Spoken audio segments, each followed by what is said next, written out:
Hi, folks, and thank you so much for stopping by. My name is Antonio Halleck, and I'm speaking here with Mohammed Faheem, candidate for Congress in the Illinois 8th Congressional District of the Democratic Party primary.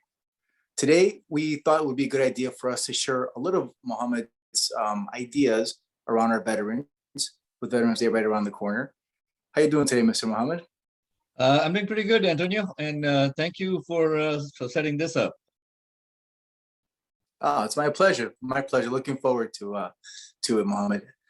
So, quick question for you, Mohammed. I know that you are already aware that we have many troops coming back from their service overseas. With that, there are going to be some challenges, and maybe you can share what you think those challenges are going to be for our troops that are returning home. Antonio, apart from the most obvious, which is PTSD, a lot of the troops coming back are going to be suffering from PTSD. The next biggest challenge that they're going to be facing is how do I integrate, resettle back into civilian society? How do I find a job?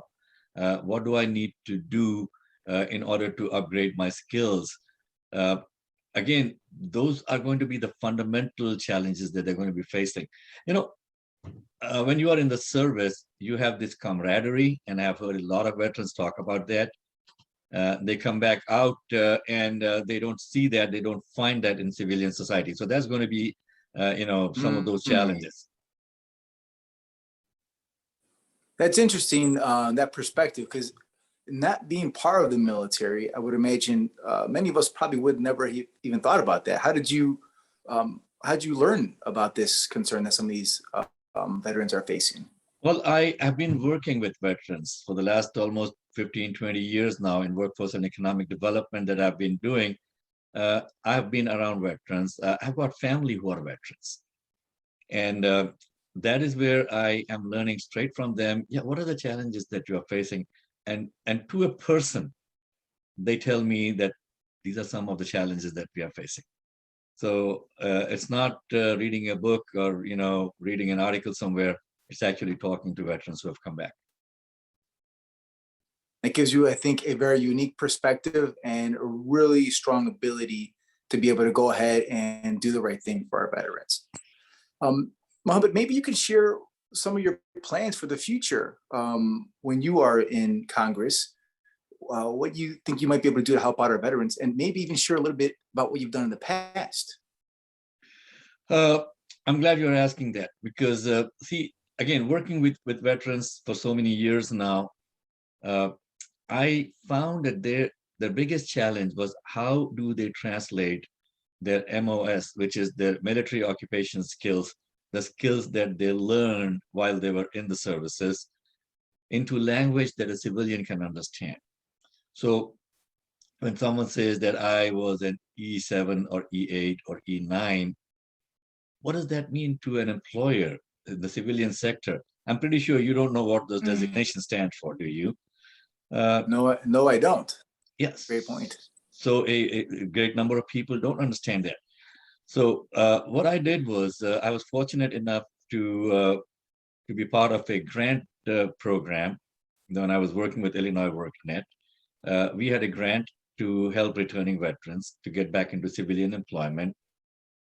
And I realized that there's a disconnect between what the employers are looking at and what the veterans are bringing to the table. So put together a real quick 2-week boot camp. They love the term boot camp because that's how they got into the service. Okay. So there you go. 2 weeks, 1 week in the classroom. I worked with them on how to translate their MOS into something that a civilian employer can understand, language-wise. Take the skills and show off in a resume that someone could understand. We also spent a lot of time doing some mock interview training. And so suddenly a veteran would launch into their military lingo and speak. I'm like, oh, no, hang on a second, guy. Translate that for me as a civilian. Yeah. Yep. Excellent. Yeah. Next week, I took them visiting with local employers, especially manufacturers in the 8th district. Okay, my office was in Arlington Heights. Now my office is in Hoffman Estates. And I basically counsel the employers also that here's this person who has this excellent skills.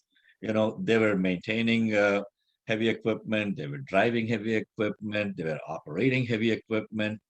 Yeah, these guys have the skills. And apart from the skills, they had the discipline to understand, Mm-hmm. orders, to implement orders. You can't find that in a civilian employee, man. Uh, so employers fell Great. in love with that. Employers fell in love with that, and we had 17 veterans in the program. 2 weeks, 14 of them were offered full-time employment. 3 of the veterans decided to go back to school and continue their education. So all in all, that is what we need to do. I mean, Antonio, we owe these people. They put their lives on the line for us. Yeah. When they come back, they go to Great Lakes over here in the Midwest, or sometimes when they are mustered Mm-hmm. out, they're offered. I spoke with a veteran just yesterday. She was telling me that when she mustered out, she was given a 3-hour, what she called as death by PowerPoint presentation on Oh how to, God. yeah, that's it, man, how to settle back into civilian life. Yeah. And then she was let go. That does not seem that does not seem like that's enough for someone who's putting themselves in harm's way to protect us to get Yep. them back assimilated to civilization over here. Yeah, not at all. And the other thing is, like, I may have mentioned, but when they come back and they want to get back into education, all they find is these people out to rip them off by offering these worthless degrees and diplomas. Uh, that is not what these people put their lives on the line for us, folks. So yeah, we Mm. need to really, really take care of these brave people who went out, to fight for our liberties. You know what? That sounds fantastic, Mohammed. I really like a lot of what you're saying. I can sense your passion behind this. I can see that you are very genuine as you're communicating this to us. But I do have a question for you because you're challenging a three-term incumbent right now, right? He's currently sitting on the eighth congressional district. You're challenging him. He's running for a fourth. Um, don't you think that maybe he's done some of these things that you're talking about already? Well, I wish he had. Okay. The problem with these career politicians is this, okay? They put their finger in the air and they see which way the wind is blowing. So what I what like what that. what has he done? If you look at his record now, okay, I'm not going to say he has not done anything. Yeah, he did do a couple of things for veterans. You want to know what those are? Let's hear him. Okay. He did manage to get a bill signed into law renaming the Elgin post office as after a veteran. That was one thing. Okay. He Okay. seemed the second one something similar. Okay, he had a bill signed to name the Bloomingdale postal facility as a veterans facility. So yeah, I mean he has a lot of love for veterans. Man, he's renaming post offices after them. What else do you think he should be doing? Wow. Uh, Yeah. Finding a job for them? Not really, because yeah, they don't contribute much to his campaign funds, I guess. But hey, no, I take that Mm. back again. Like I said, he puts his finger in the air, and uh, And this which year, way the wind is yeah, blowing. this year he did announce that there was an essay writing competition or a contest for high school students for veterans, okay, on what they feel about veterans and the services. He also offered to hire one wounded veteran in his office. Again, remember, this is not coming out of his pocket, okay? But hey, I want to do something for veterans. I want to get away from renaming post offices. How many post offices can you Yeah. rename after all? Okay. That's I agree with you. I agree with you.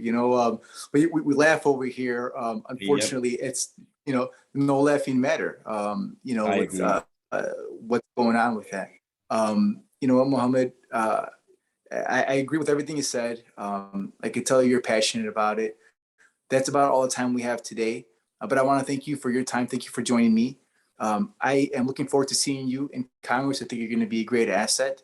I truly believe that you are going to be a real friend to our troops and their families who put their lives on the line, who have dedicated themselves to service in this country from overseas and here at home. Thank you so much, Mohammed. You're welcome, Antonio, and thank you so much for raising these important questions. Folks, I'm Mohammed Faheem. I'm running for Congress in the 8th Congressional District Democratic primary coming up. Please visit my website, www.faheem2022, faheem2022.com. Looking forward to your support. Thank you again, Antonio. Thank you, Mohammed.